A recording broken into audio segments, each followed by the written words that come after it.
You are welcome to step 5 of the board transformation process, team building. This is where you recruit the execution team. We started with understanding your role and that of your board. We went on to reactivating your present board. We talked about recruiting new board members to complement your board. And then lastly, we talked about strategic planning and delegation so you can get your board members committed and working with you. In this step, we're going to talk about building the execution team that's going to power your mission day in, day out.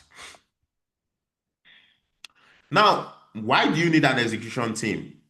As I would say, it is not your role nor that of your board to do the work. It is your role and that of your board to create the roadmap and build a team that does the job. So during strategic planning, you created the roadmap. This is where you build the team that does the job. Because think about this, as board members, as founders, you all are busy people. You already have your full-time jobs. You have things going on for you.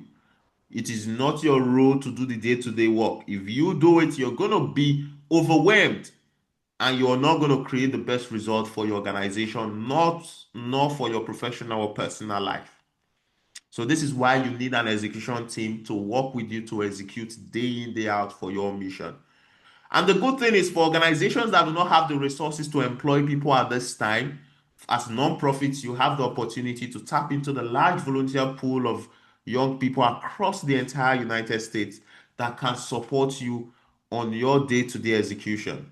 It could be as little as 5 hours in a week. It could be as much as 10 hours in a week. But by supporting you, your organization can begin to grow and advance. Now, the team building process. It's a 4-step process. First, you need to identify the team you need, the people you need to execute. Next, you need to go out there to recruit them. Next, you need to equip them with the tools they need to do the work they have to do. And lastly, you need to establish oversight and accountability. How do you identify the teams you need? We talked about building a detailed plan in strategic planning. And one part of that plan is identifying the teams needed to execute each part of the plan. So for a social media aspect of your organization, you're most likely going to need a social media manager, a content creator, graphic designer, web videographer, right? To run that aspect of your organization. So it is your job to then look through all the plans and identify the different people needed to execute each part of your organization. For fundraising, you may need a grant writer, you may need a donor relations specialist, you may need an email marketer, you may need an appointment setter, right? Your job is to be able to identify these group of people you need so that you can then go out to recruit them, which is the second step of the process. How do you recruit these people? There are different volunteer platforms you can go on. There's Volunteer Match, there's Idealist, there's Catchafire, there's LinkedIn. You can put up, volunteer opportunities on these platforms and have people apply to support your organization. It's important that you know that you have to be very specific on the roles that you're bringing in for.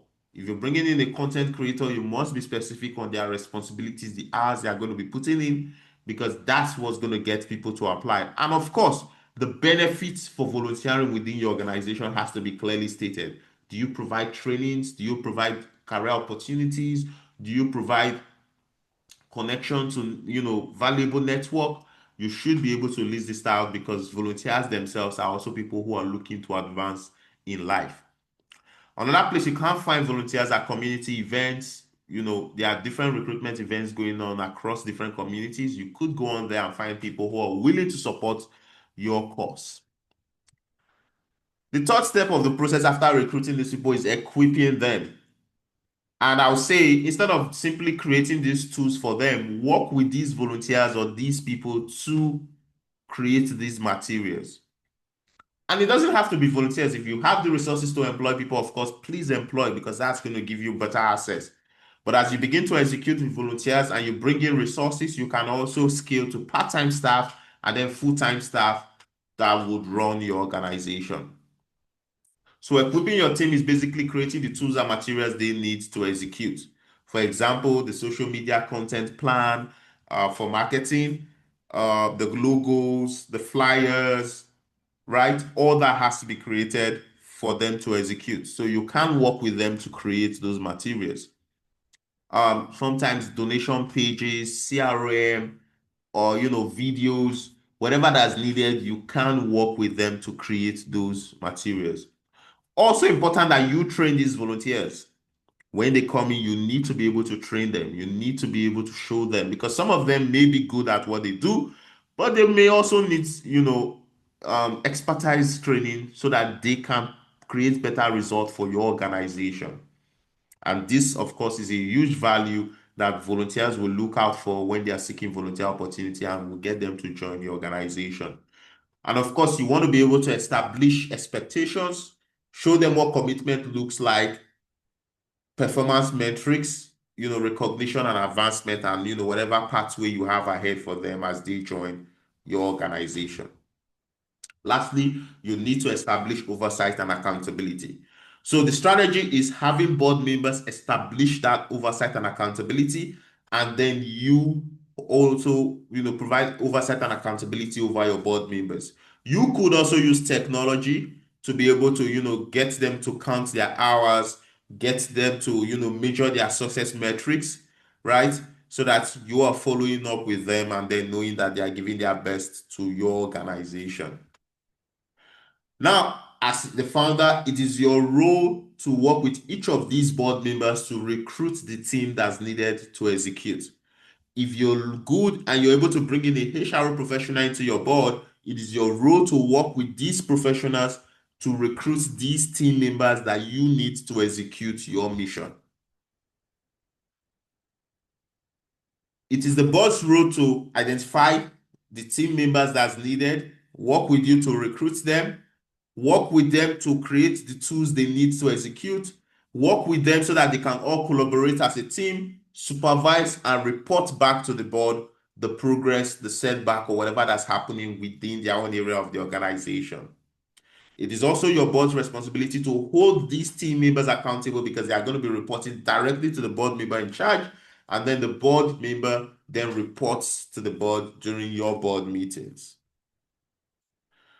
So, what's the immediate action step? Look through your strategic plan, identify the people you need to execute, launch your recruitment process, create the execution materials, set up oversight, and start working with this execution team to execute your mission. As I would always say, our job is to create the roadmap and build a team that does the job, nothing else. I'll see you in the next step where we talk about the board execution itself, because now we've brought in the team. We're going to talk about the execution, what that looks like across the different areas of the organization, including fundraising. I'll see you in the next step.